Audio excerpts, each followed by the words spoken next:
Another big question for producer: how do you balance out not pimping out your sound? Because we see this where the producer get hot now. He's on so many people's stuff that don't nobody want him no more. Right.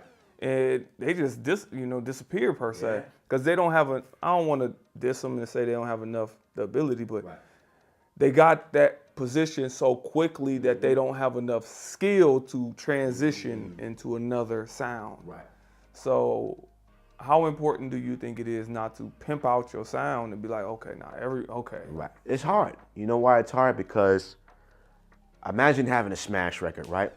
And then your favorite artist or the teams of your favorite artists are coming up to you saying, hey, man, I want something like that. Now, there's two ways you can take it. Like I said, you can take it in a disrespectful way, or you can say, okay, well, this is the move, this is the vibe. They obviously love this and love what I did for him and her. All right, I'll create another one of these for you. So you kind of want to be able to do that, because you win in that manner. But like you said, it could become challenging because everybody wants that sound, and it's like, how do you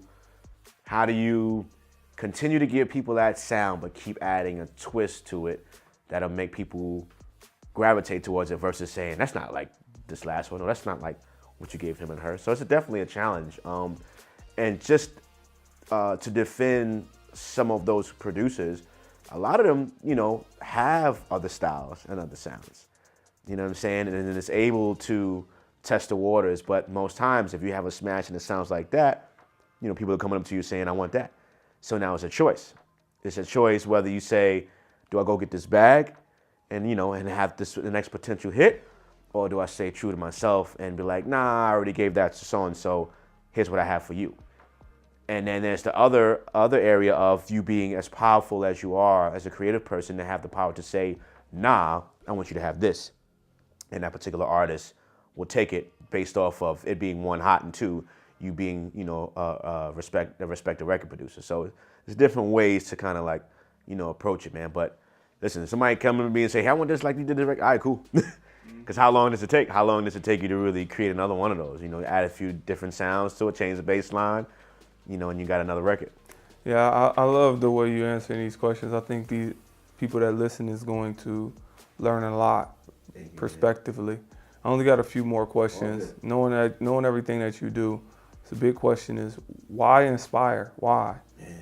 I'm from the Bronx, man. I'm from the Bronx. I'm from, the hood. If I could use that word. And I'm from the bottom. I'm from where I'm not supposed to be here.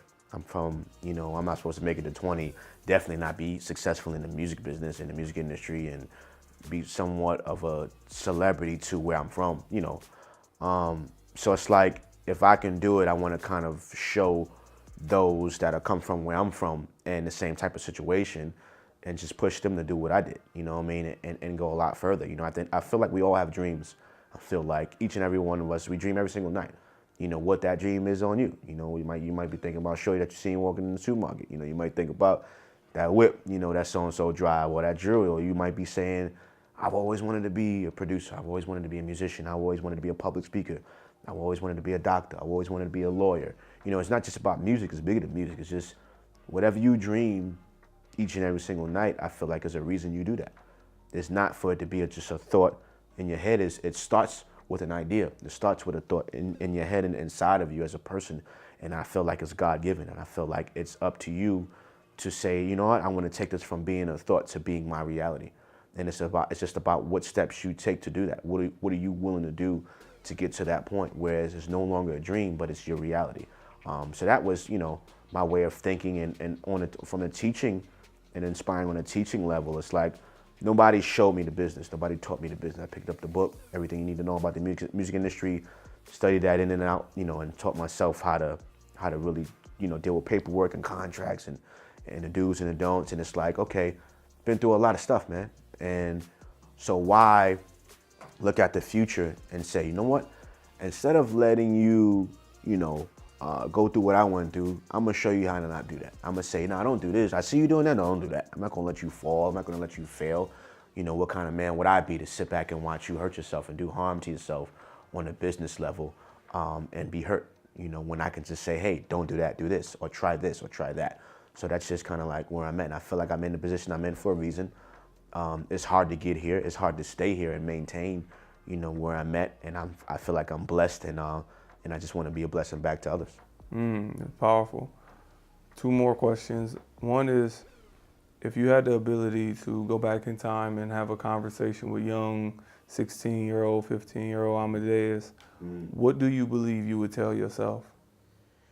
Wow, that's a great question.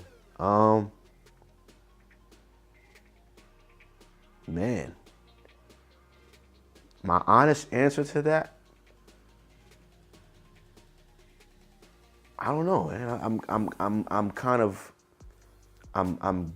I love where I am. I love who I am. I love my story. I love my journey. And I feel like where I am today, I had to go through everything I went to get to where I'm at today. You know, so I'm not mad at being too silly or, you know, having to, you know, go through this and go through that and being vulnerable and, you know, and giving up everything and losing that girlfriend. And, you know, I feel like all of those has molded me and shaped me into the man that I am today. So nah, I don't think I would, and this might be a weird answer, but I don't have anything. If I could go back, like nah, if now that I'm repeating the question, I'll do it again. Thank you for watching A Wise Way. Subscribe to stay updated, share to pass the knowledge, or view our other videos on the left.